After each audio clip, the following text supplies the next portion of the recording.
Madame, Monsieur, bonsoir, merci de nous suivre à travers ce magazine de l'actualité. Nous recevons ce soir l'analyste politique professeur Kabissa. Bonsoir professeur. Bonsoir.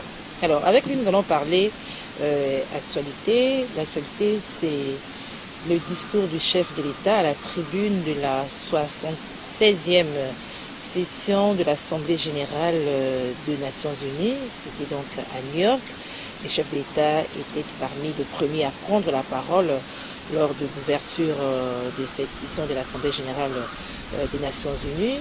Félix-Antoine Tshisekedi a notamment parlé de la paix à l'est de la République démocratique du Congo. Il y tient la paix.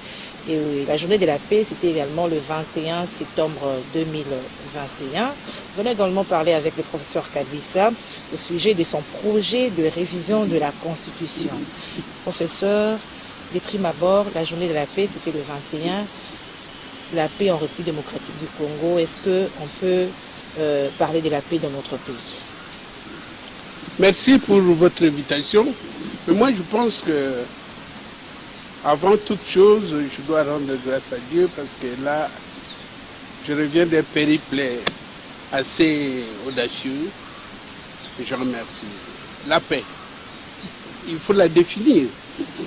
La paix, quand Jésus a dit « Je vous laisse ma paix », je vous donne ma paix.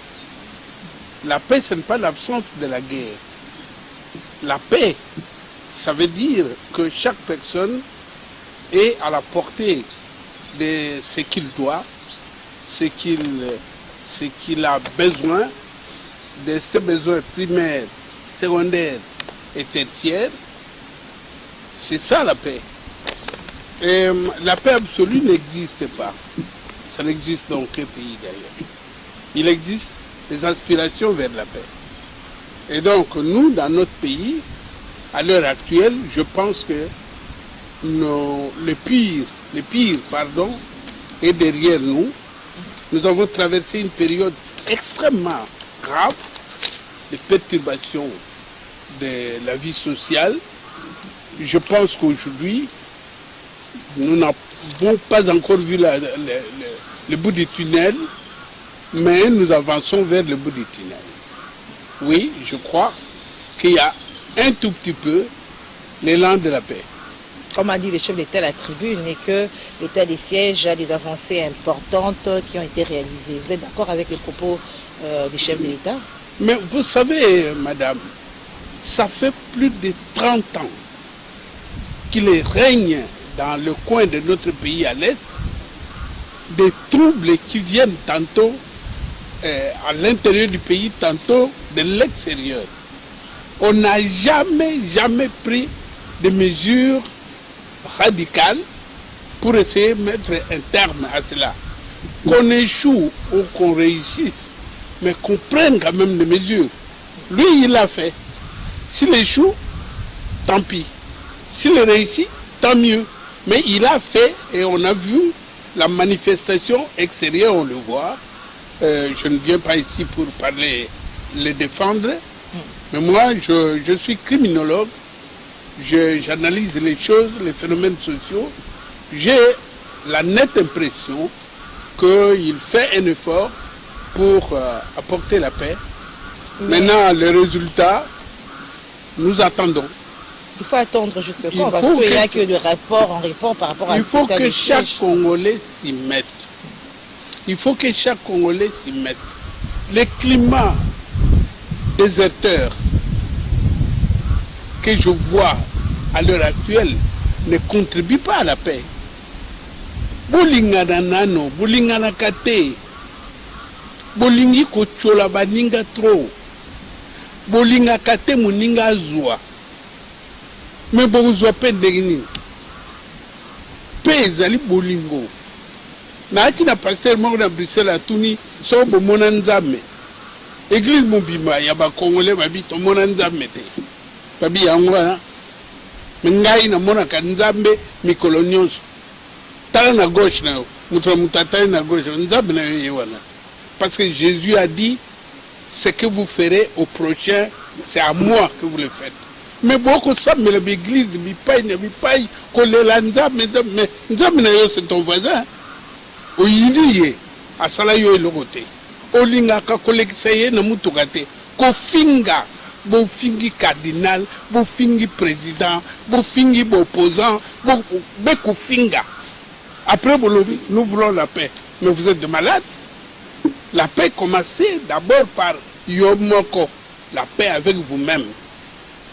Après, vous allez la demander aux autres. Alors, professeur, le chef, dans son discours à la tribune des Nations Unies, il a parlé des avancées par rapport à l'état des sièges. Mais il n'y a pas une contradiction entre la réalité sur terre, et il y a encore plus de morts qu'avant, et les propos du chef de l'État. En fait, c'est une diplomatie ou comment?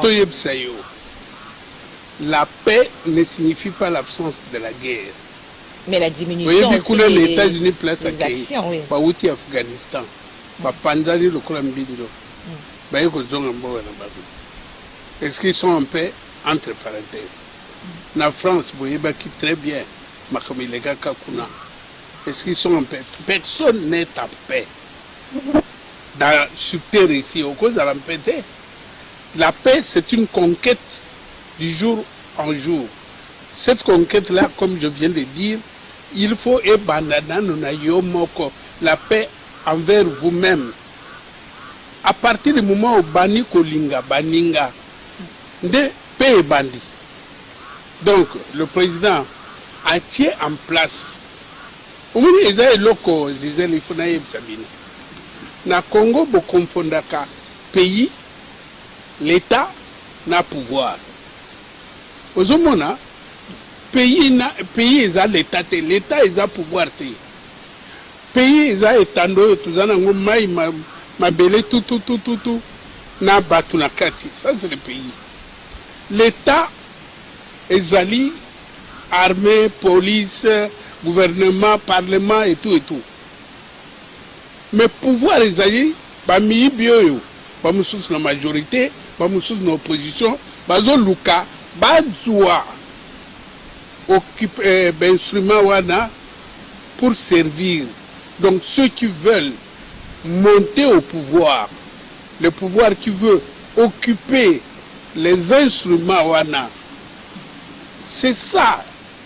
Maintenant, quand vous finga des pouvoirs, vous na pouvoir, mais bino vous confondez des choses. Beaucoup soit, vous montrez que par exemple, président Azana des Nations Unies, mais il ne représente plus le pouvoir. C'est l'État congolais. Il représente l'État et le pays. Mais a commis sacré. Son alobi boina commis mutua Tshisekedi. Tshisekedi opiangani. D'ailleurs, on nomme ngaité le kola Azar relation ba Rwandais. Ba Rwandais balinga ngaité. Donc soko Mokonzi, au moins Kabila, ça 18 ans, non, c'est pas ça mon problème. Lutte Nanga Izali pour le pays, pour l'État. Baningo Nziga ya président, balutaka pour le pouvoir. Donc quand le président est sur la tribune des Nations Unies, Azo représenté pouvoir des sous-outés. Yoko Kennedy Oloba, Naraza opposant dans un contre-discours. Non, là c'est autre chose. Il faut tout accepter, même si tout ce qu'il dit n'est pas dans le vrai. Ce n'est pas à vous qu'il dit, il s'adresse à la communauté internationale. Des problèmes du Congo. Et loko a l'obité, makamou élection, a l'obité, makamou négré, a zoko s'adresser problème il y a Congo. Par rapport à la communauté internationale, il y a Covid-19, il y a crise économique, il y a insécurité dans notre pays. Mais il y a changer capital chemin de fer. Ça, c'est sur ça que nous allons nous battre. Je veux faire Nadingi Batouba comprendre bien.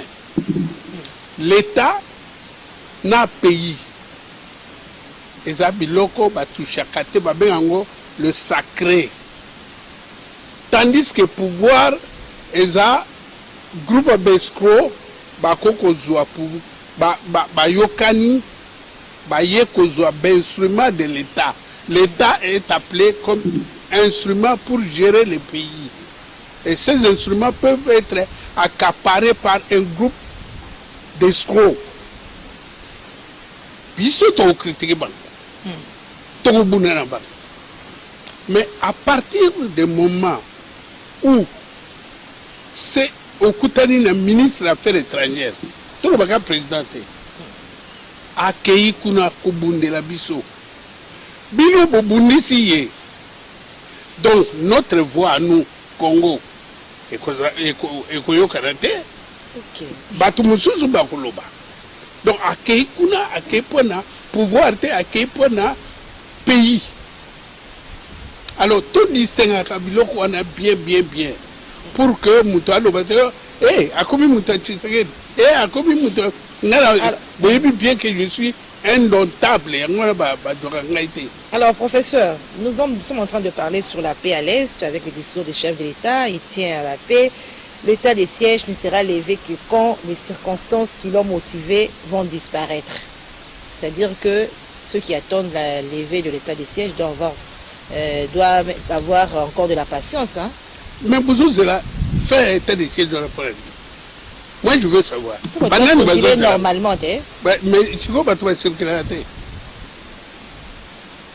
non, Gisèle, n'a qu'à parlement, n'a qu'à gouvernement, n'a qu'à commerçant, n'a qu'à même certains pouvoirs. Et ça n'a pas tout. Le Kolomoko, on a ça, le Kolomoko, on a Zamba. Ce sont ceux-là qui se sentent morveux, balingi état de siège ici là. Loba Dangai et Lokonini à Mabé, na côté à pays, où ils ont état de siège et Sali et Lokonini. Si ce n'est que certains pays voisins qui sont gênés, parce que la population aussi. Il y a toujours des tueries malgré l'état de siège. Oui, mais état de siège, nombre de tueries, est-ce qu'il a augmenté ou diminué? Non, ce n'est pas vrai. Selon les habitants du coin. Non, ce n'est pas vrai. Les habitants du coin n'ont pas le statistique. Moi aussi, je n'ai pas le statistique. Mais ce que je sais, c'est que chaque bandit, lorsqu'il est acculé, il veut faire la démonstration que Azana nous macasse. Alors, à ce moment-là, il va tuer des personnes innocentes. Mais Aya Rubunana va soda, Babunate. Beaucoup se sont rendus, et pas une soda, mais depuis longtemps. Depuis 30 ans, jamais il y aura que les rebelles vont se rendre. C'est quand même un progrès. Alors, le chef de l'État a aussi appelé à la mobilisation au soutien de la communauté internationale pour ramener la paix à l'est du pays. Est-ce qu'aujourd'hui, la communauté internationale peut aider la République démocratique du Congo à ramener la paix à l'est? Parce que pour certaines personnes, la communauté internationale aussi tire des ficelles pour les intérêts des minerais. C'est quoi la communauté internationale? Ça aussi, c'est quelque chose qu'il faut définir. Les escrocs ne sont pas qu'au Congo. Au niveau des pays étrangers, il y a des escrocs qui se transforment en groupe et qui vont voler. Et ça, les lotés depuis le Moyen-Âge. Batuazo qui ne bazo benga croisade, ba chrétien, bazo qui na Moyen-Orient, baou qui n'osani. C'était un groupe de voleurs qui allaient piller le Moyen-Orient, baeko zonga, babinini, toke kubunana komo ya Christ. Mais est-ce qu'ils peuvent vous aider à ramener la paix?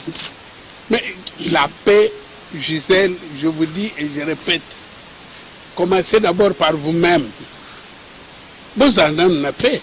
Nous parlons de la communauté internationale. Non, l'appel à la mobilisation. La communauté internationale est sensibilisée. Et ça, le coup, ngai na ndako na ngai, na mwasi na ngai, na bana toyoka na late. naïm ça va voisin boya au sali sangai ba on profiter la désordre pour pas benga voilà voilà donc je crois que tout dépend de nous-mêmes beaucoup de choses dépendent de nous-mêmes oyo bino botiki makambo musala ekomi ya kosambelaka banda tongoti butu communauté internationale doit dire arrêtez hein ba ko déranger bino omoni makambo ezoleka bayebi ke congolais aza naïf soko bamoni ke okomi ko avancer bayeli yo eloko moko mpona kodistraire yo ale bokomi makambo boye abali mwasi ya mibale asali boye ça ce sont des distractions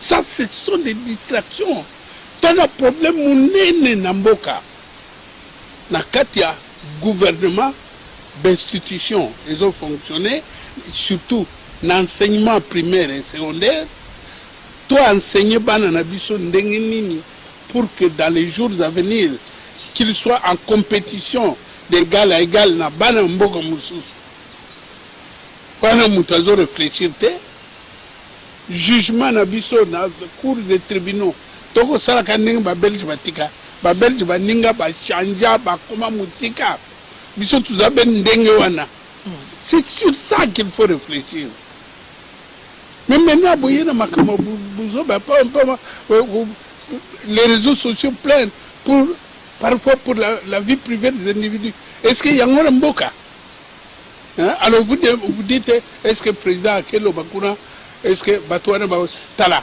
mutu moko azalite na mukili tali sanga caméra na yo na yebisa batuke aucun pays au monde ne peut envoyer ses enfants ici baya kokufa pour rien ezali ke bino moko boke ko bunda bozo kufa baninga baye ko salisa bino et pas l'inverse bozo yoka et donc la paix c'est nous-mêmes pe wana ba boma yango na constitution na biso je crois que okutuna ngai question par rapport à votre projet de révision de la constitution oui basala constitution na biso ya Zizel basala yango poto zala kabebo e bololé kolobaka makamba bololé toute la journée mais sans penser oui nzambe azalo ko mutambonga alinga makele te hein vanda kana pokwa koyoka ndenge ba makelele ezali soko kene ba moko mususu oyo balobi pays non pas civilisé mais pays développé oyo rabilo konate il y a un moment de silence parce que Dieu vient avec le silence Yesu yemoko yebuzo benga azaki soba linga kilo sambela azaki akena montagne musika muda ezalaki na époque Yesu abetaka muda non ça dit que les gens bayebi ke boza naïf lokola bana mike so ba moni ke bokumi sima ya mutu et là on dit les pays voisins je vais vous dire la vérité et là bazo banga nini Mobutu abima na mboko yesu comme ça hein alors pour Mobutu abima te so ba moni kaka ata yo Zizel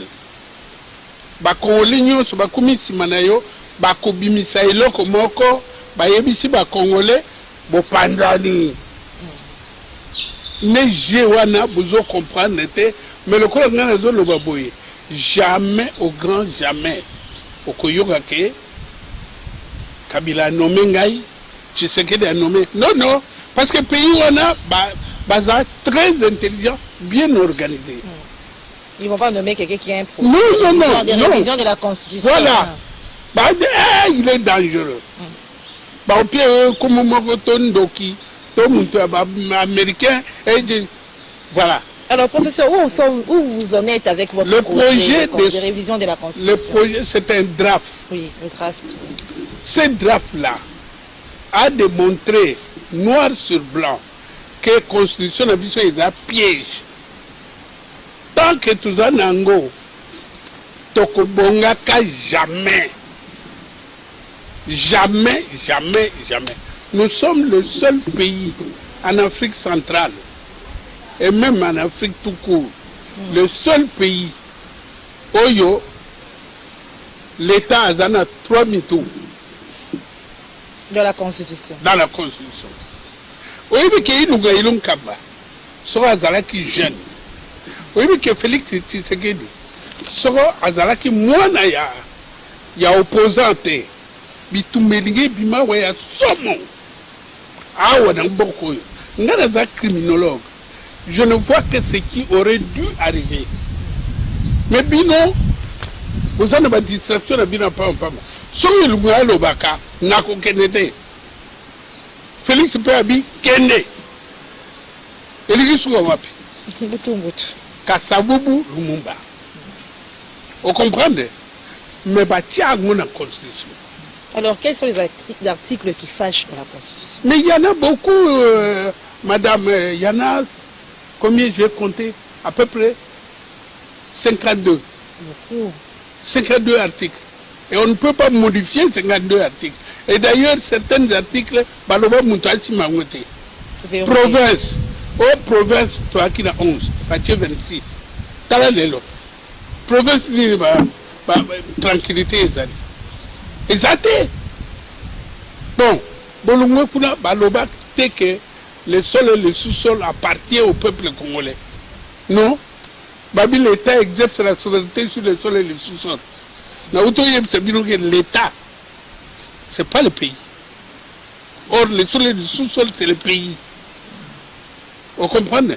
Donc, piège ming batia, qui camarade Nangaï Moko, camarade Nangaï mais un professeur, Nazara fanatique naïe. Jour Moko à décevoir Nga lobby, c'est la meilleure construction. Je me suis dit, mon Dieu, mon Dieu, mon Dieu. Alors, fanatique Nangaï, non. Je voudrais qu'il me montre où se trouve la meilleure construction. Nous, on a mis la charrue avant le bœuf. Et la constitution, vers les années 2080, 2100. Nous pouvons avoir ce type de constitution. On n'a pas été préparé par rapport à cette voilà. Nous n'avons plus des têtes d'affiche. Le lot ne peut pas révoquer un gouverneur et nommer un autre. À côté, la constitution est payée. Hein? Or, le gouverneur les représente. Vous comprenez? Donc, les contradictions sur les contradictions. Dans le gouvernement, il ne peut pas nommer un ministre. À Teremi Bwede, Mobutu Azalaki, à l'équipe, nommer-les à tel poste. Il ne peut pas le faire. Tibana Baoulobanaye, qui est contre un parti politique. Bongo, Oya. Tant qu'il y a un parti politique, on a Binanano. Oh, Naïbo Binate, Balo, vous voyez? Alors, un pays comme ça, sur le plan économique, quelle est la banque qui appartient à un Congolais? Tout ça, c'est la Constitution. Mais bien sûr. Alors, où vous en êtes avec votre draft? Est-ce que vous l'avez déjà présenté? Et quelles sont vos attentes?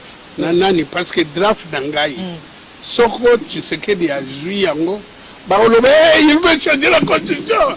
Aliga glisse pas son île. Soko et Kei n'a pas de ma pareil. Et toutes ces histoires sont.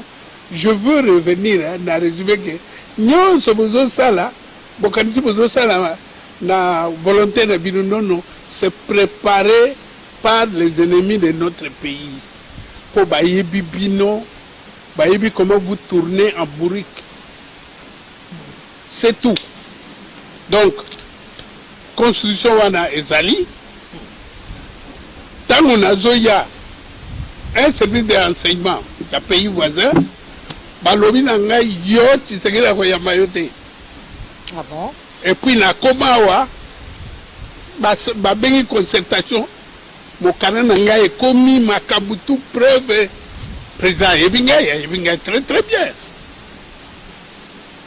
Ayamanga été. N'a pas Kabila la même chose. Hein? On a projet nous la Constitution. Non, mais c'est-à-dire que les gens, jour où Makambasala Birindwa. Pays Birindwa. Azaka premier ministre, il y a eu des pays. Naoye Msebine vous a émission Mobimba. Ndengenini. Bakosaka, vieux Étienne. Na Makamba Birindwa. Et puis, Ayeko perdre Birindwa. C'est tout ce qu'on fait. On appelle cette technique-là l'autodestruction des éléments de l'adversaire. Au côté de l'adversaire, il y a moko, aboma eloko na ye bien. C'est en criminologie. Que nous tournons la mer mende pour bisous le classement. Hein? C'est étudié. Alors, donc ici, on ne veut pas que Mobutu vienne ici. Maintenant, comme Tshisekedi arrive, apparemment, il a tous les atouts qu'avait Mobutu. Mboka, population, Kolobabie. Non! Bakotia bino babilo koboye. Ti Popanadi. Fayoula goya, oh! Aza Sénégalais, aza Malien, aza Dadi. Nani oyo mususu tato yo na Lubumbashi nani Moïse Katumbi même mère même père ils sont donc vous tournez sur des histoires qui n'ont rien à voir avec l'intérêt du pays. Vous voyez, il est le pourquoi Joseph Kabila va yinaye na bamindele. Vous voyez pourquoi? Professeur, pour lancer un message par rapport à votre draft de la Constitution, un message encore aujourd'hui. Mon message, c'est de demander si le président du Parlement a le moindre souci du futur du pays, pas le président du Sénat, pas le Premier ministre, Parlement. Mbosso, qui me connaît, et qui me connaît très bien, à Kobenga Ngai, à confier Ngai dans le service naïe, il y a PAJ, Botala Tatoyo, Makele Lekimingi, Botang Nano Mokana Nayoyo, essayer de lui boucler. Na limité président Yabanga pour na makam. À quoi Yabanga mena makam musus? Non le makam constitution parce qu'il est mal placé. Parce que la carte constitution a prévoir que le président, le premier ministre, non pardon, le président, le député, le sénateur, le gouverneur, maintenant on a 5 ans. C'est pas normal. Parce qu'au bout de 5 ans, on a toujours en 2023. Batunyo to bapalangani bakebe élection. Mboke tikali nana. Vous comprenez? Donc, il faut que Moutoumousou soit atikala. Na pouvoir, bilo Moussou bezo sa élection, nengi moko Moussou ezali, osali ya élection na bino ya parlement ici li. Président Azada non. Tant président au salarié, bilo parlement bezo salami. Donc il y a toujours une institution en fonction. Alors, professeur Kabisa, puisque vous avez évoqué la question des élections, est-ce que vous croyez vraiment à la tenue des élections en 2023 avec tout ce qu'il y a comme mésentente, non-consensus par rapport au processus électoral? Ngai na lingi élection té. Oh, comment ça? Oyoki, de tata, talangabo. Na lingi élection té, ça piège. Bazoti abino.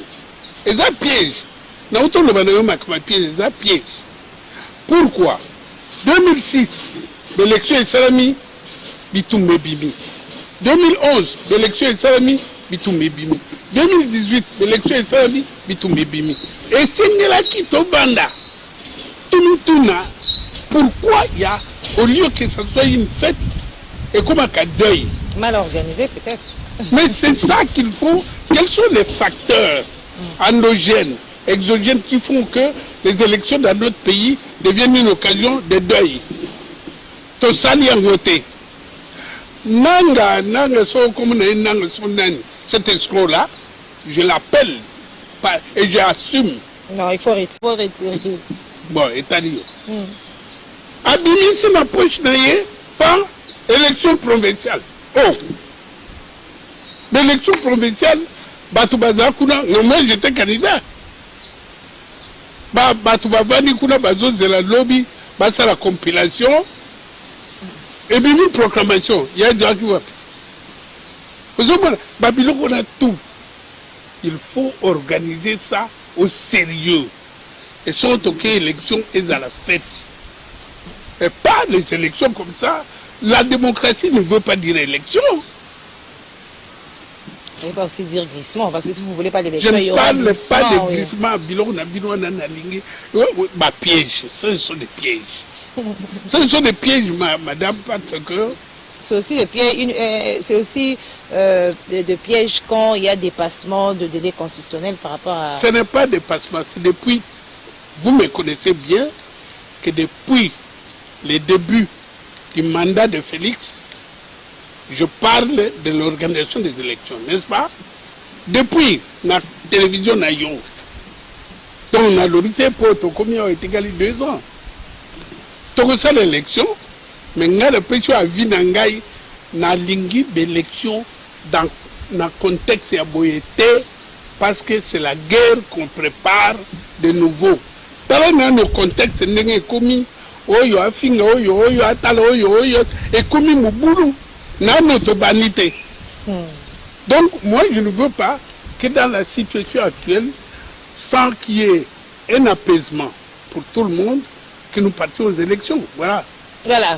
Merci, professeur Kabissa. Je rappelle qu'il est analyste politique. Professeur Kabissa, en peu de mots, votre mot de la fin.